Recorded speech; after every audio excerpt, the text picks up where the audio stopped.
Welcome to Insidebikes, welcome to Isleman TT23, and we are so excited because we are on the eve of the first ever Carole Nash Supertwin TT. Andrew, qualifying week's over, it has been super exciting. What are you excited about? Well, I think the speeds overall, I mean, it's been the quickest qualifying week that the TT's ever had. The guys in the Supertwins are absolutely flying. You had Michael Dunlop, broke the unofficial lap record in practice from a standing start. 122 miles an hour on a 650cc parallel twin. Blows your mind, doesn't it? And then you've got other riders coming in as well, like Jamie Coward, who's looked absolutely superb on the Supertwin. You've got Josh Brooks back in it for the first time in 4 or 5 years. Yeah. You've got Dom Herbertson, real fan favourite. I think what we could be seeing is someone having a breakthrough TT. The Supertwins tends to be that TT where people get their first big result, and we saw it with Dean Harrison, won the lightweight, went on to win the senior a few years later. I think it's really exciting. But in a way, it doesn't matter what we think, does it? Right. We've just come up from paddock, we've been speaking to the riders, speaking to the teams, getting a little bit of the inside gossip, and ahead of the race, see who's doing what.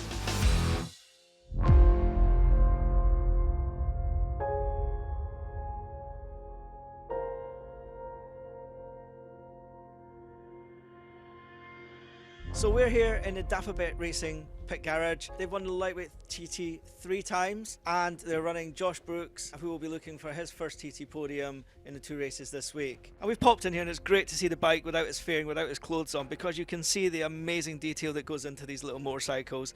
It started life as a Kawasaki Z650 that you could buy in any Kawasaki showroom, but it has been so heavily modified. The front frame, that's standard. Pretty much everything else has been modified or changed. The front end, for example, comes from a Kawasaki ZX-10R, so the forks and the brakes are from hell. You've got a tuned engine, the best bikes in this class, making around about 100 brake horsepower.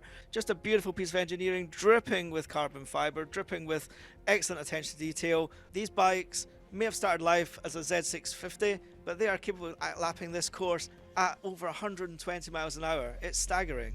So we're in the TT paddock and we're wandering around, and we've seen the man who is going to be leading them off in the 2 Carole Nash Supertwin races. Fan favourite, Dominic Herbertson. Dominic, how are you doing? It's a big task. It is a big task, because in the northeast we've got to say and let the dog see the rabbit, and unfortunately I'm going to be the rabbit for the rest of these animals going down the road. I'm racing for the Cowton Racing team. They've got a fantastic bike underneath us, and I've just got to get the elbows out and go for it. So we're here with TT star Paul Jordan. Carole Nash Supertwins race coming up. How are you feeling for 2023? Yeah, I'm feeling confident after having 2 races under my belt now, and we didn't really have the best of practice as such, so now we've sort of got the bad luck out of the way. We can just sort of now focus on what we have to do and try and get back on the podium again for the Supertwin race. New bike on the grid at the Carole Nash Supertwins this year is the Yamaha R7, and we're here at Batham Racing's garage with TT legend Michael Rutter, who's the fastest Yamaha runner in qualifying. Michael, can you tell us a little bit about this new project? Yeah, basically we, as a team, Batham's Racing, we decided to try and do our own thing. We've been on the patterns over the last few years, and I've rode all different kinds of bikes in this class. I thought we'd have a go at ourselves with a new R7 Yamaha, and we knew it was going to be hard, and it is hard. I mean, we've had to change for a lot of things on the bike, a lot of engine components. Tank, obviously, you can see here. Even the fairing, the front of the fairing, we've incorporated RS 250 Honda fairing onto the front of it, just to get them a bit more streamlined for the high speed. It's gone through a lot at the moment, and it's a brand new thing. It's gone better than I thought in one way, because the handling of it is really good, and all we've got to do is get speed out of it. And I think this year's a massive learning curve, and then get on to next year, and hopefully we'll have a higher top speed on it. How different is it going from Superbike to Supertwin? Yeah, it's like going down a hill on a bicycle or something, and then walking down it after jumping on the Supertwin and such. So yeah, it's going to be a big shock to the system, going from them speeds to going back to going so much slower. So it's something we have to adjust to, and I'm well prepared for it, and I'm looking forward to getting going. What's it like riding these Supertwin bikes? Because normally people are riding the more powerful 1000s and 600s. Do you have to change the way you approach it? Yeah, massively. It's the parallel twin, it gives a total different feeling compared to the inline 4s. You've got a lot more torque, and when you've got the bikes roughly around about 100 brake horsepower, every corner counts. You've got a 37 mile long lap. Any slight roll of the throttle too early, or even too early or too late even, it just totally knacks your lap. So you've got to be really smooth, accurate, and that's quite hard to do when you're chasing, trying to get a lap time. You've got got to be really concentrated. Obviously, the majority of riding's done on the more powerful 200 horsepower plus Superbikes. How does riding one of these Supertwins compare? It's beautiful. It's just like when you're on the RCV or the BMW Superstock bike, you're doing warp speed. It's like everything's coming at you. And I did a lap, warm up, and it was just absolutely so nice. You could see all the crowd and everything. And we jumped on the RCV, and all you can see is a blur, going past people. So it feels twice as quick. It's been a bit of a shock. How do you go about adjusting for that? Is it something that you're natural to, or is it something you have to, it takes a couple of laps to get into? I think because with my background as such from like riding wee bikes, it comes pretty natural to me. But it's just one of them things. Just keep the throttle on a bit longer and brake a wee bit later. And after a couple of corners, you're back into the swing of things for the twins, and this vice versa with a big bike. Once you get out there and you realise that you've missed your braking point by a bit, scares the bejeebus out of you. So you won't do it again. Do you think you can be in the mix for it come race day?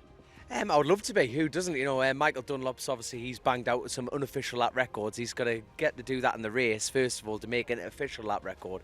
But we've had the weather, and it's going to be a cracking event. And hopefully, I can get there myself. Third last year. How do you feel going into Tuesday's race? To be honest, I'm not really sure. We haven't really thought that much ahead of ourselves. We're just going to go out there and do the best we can, and just at the end of the race and see where we are.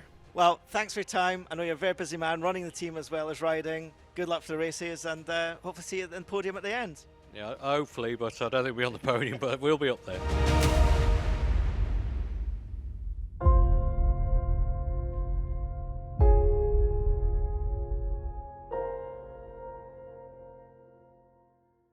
Of course, the bike that they're all out to beat is that one there. That's the pattern of Michael Dunlop. He's absolutely on fire this week. He does his talking on the track.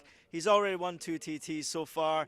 Can he get another one? Can he get closer to that record held by his Uncle Joey? That might be the bike that he does it on. So tomorrow, the first Carole Nash Supertwin TT. Can't wait. We've spoken to a couple of the top riders, top guys. They seem happy, they seem confident. There's one name on everyone's lips. Yeah. And he's the man to beat, isn't he? He's won 2 TTs this week already. Yeah, I mean, he's looking unstoppable at the moment, isn't he? And that pattern goes really well. He's looked really good on that. Obviously, unofficial lap record during practice week. He must be confident after the results he's had so far. So, yeah, it's going to be a fantastic race. But there's been a lot of guys who are kind of on the edge of getting their first podium, their first win. I mean, you spoke to Paul Jordan, who was on the podium last year. How's he feeling? I mean, he could be pushing for the top 5 or a podium, definitely. We saw it last year. 2 of the top guys, Dunlop, Jamie Coward, both fell by the wayside. It's one of those races. We saw the bikes. They are so trick. They are so highly tuned that they're quite frail as well. They're quite fragile. So you could be looking at those guys in the sort of second, third, fourth places behind Dunlop to really make that push forward. Yeah. Who do you fancy as a bit of an outside bet?